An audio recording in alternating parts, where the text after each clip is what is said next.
There's 3 skills you need to be good at this position. Would be you need to be very detail-oriented, very organized, very thorough.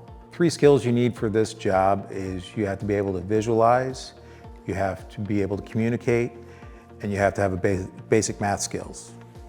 I would think that my top skill in pre-construction is creativity.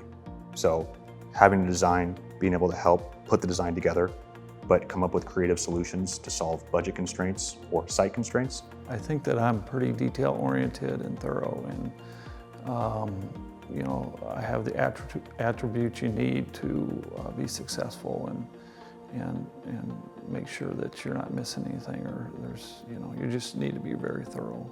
What surprises me most about my career? When I got involved in pre-construction, I came in thinking it was all numbers and spreadsheets. And the more you get involved, the more you realize it's interacting with people, dealing with people, building relationships. And that was a surprise to me, a good surprise. I mean, I love building relationships, but not what I expected when I got involved. You know, what surprised me most about my career is the opportunities that present themselves. You know, I started in the field, worked my way up to assistant superintendent, project manager, estimator, pre-construction director. There's so many avenues and so many opportunities in construction, and you can find what gets you energized in the morning, gets you out of bed in the morning, and then you can stick with it and evolve and grow with it. What does a typical day look like in the role of pre-construction? So there's kind of a mix depending on what design stage the job's in. Early on, your day is spent mostly doing drawing review, quantity takeoff, trying to budget a job early on when you don't have much design. Later, a day in the job, as it gets closer to being built, there's a lot of meeting with subcontractors, calling subcontractors, vetting scope, but for the most part, it's talking to subcontractors, again, building those relationships and trying to get as many people involved in bidding the job as possible to get the customer the best product and the best cost for the product. First of all, what's the favorite part of my job? I would say, you know, I just love the construction industry, love being around it, and I'm fascinated with numbers and what things cost, and you know, the cost of different materials and assemblies and that kind of thing. So I just enjoy kind of coming to work and compiling all that information and putting it together into budgets and kind of seeing where it all ended up at. I think that my favorite part of the job is taking an owner's vision and an architect's interpretation of that vision and turning it into reality.